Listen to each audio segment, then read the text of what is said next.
Hello, welcome to the channel. This is God of Rabbits, and today we're going to be talking about gameplay tips for Slay the Spire.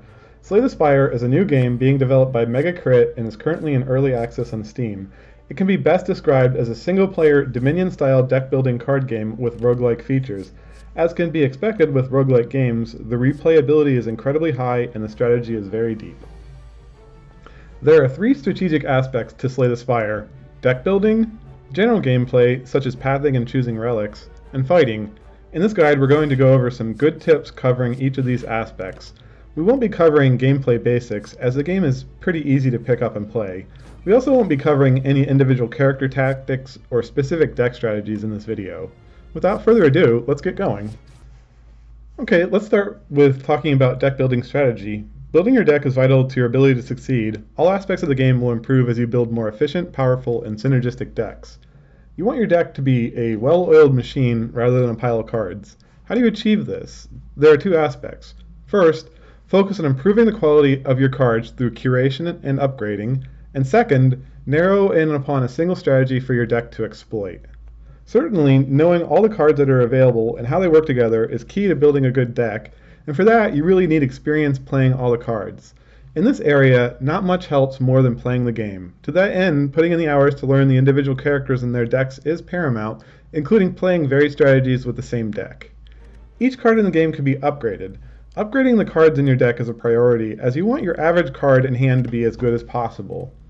There is no minimum deck size, so complete decks as small as a dozen cards are definitely both possible and very consistent on a turn-to-turn basis.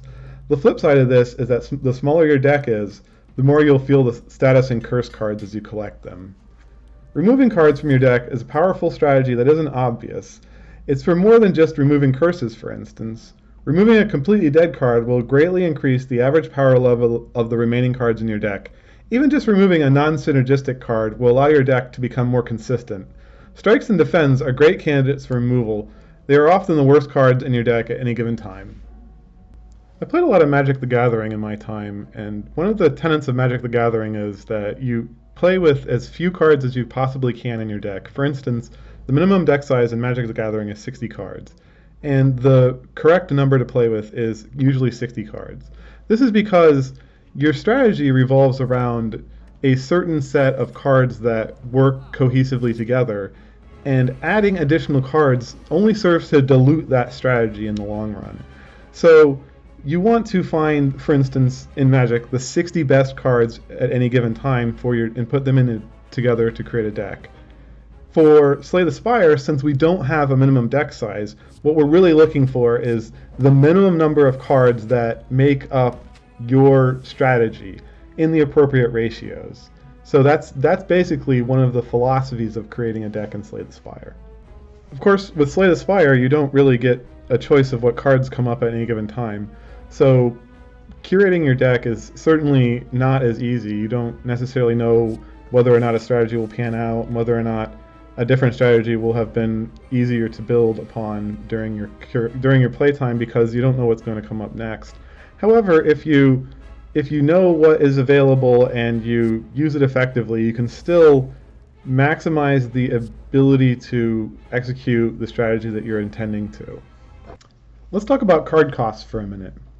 Let's start with the premise that the base card cost is 1 energy. The majority of the cards in your deck will likely cost 1 energy to play. A card that costs 0 energy is not free. 0 cost cards take up space in your hand where a better card could have been drawn.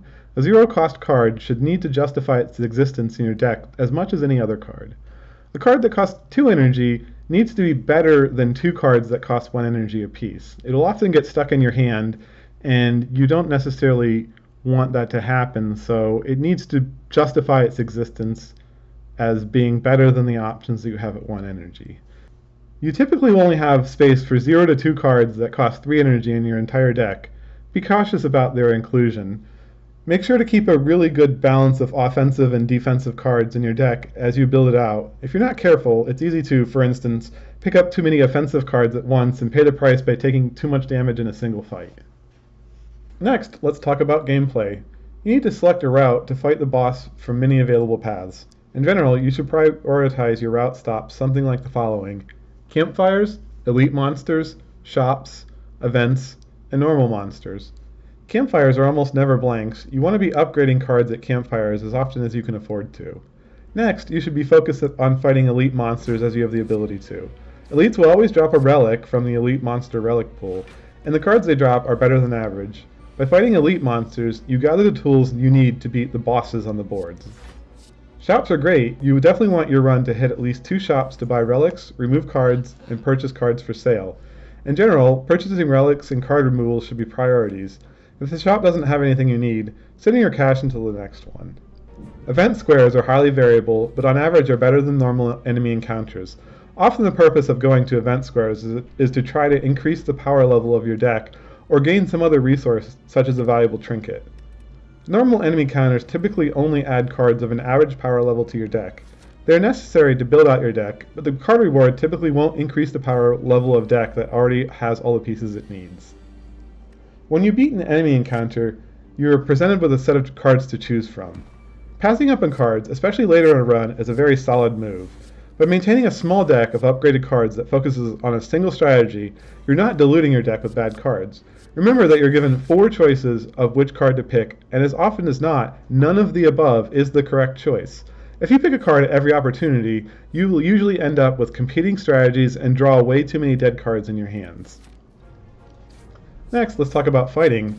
There are a lot of aspects to fighting in Slay the Spire. Your strategy is determined by what deck you have built as well as the enemies you see in an encounter. Each enemy in Slay the Spire is somewhat unique, and learning how they attack is key to fighting efficiently and preserving your health. Knowledge of enemy patterns and correct target prioritization is heavily rewarded in this game. In general, preservation of your life pool is paramount.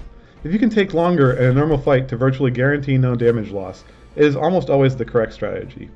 If you have a solid defensive strategy, you really don't need a lot of damage to win. It's a valid strategy to turtle while scaling your offense, for instance by building up strength or waiting for needed power cards. This strategy is commonly referred to as snowballing. Poison is an example of a snowballing strategy, for instance. You can usually play your way out of jams with normal enemies by just playing more cards. Obviously, technique is important for min-maxing, but most normal enemy encounters are not life-threatening. The same strategy will not work in boss fights.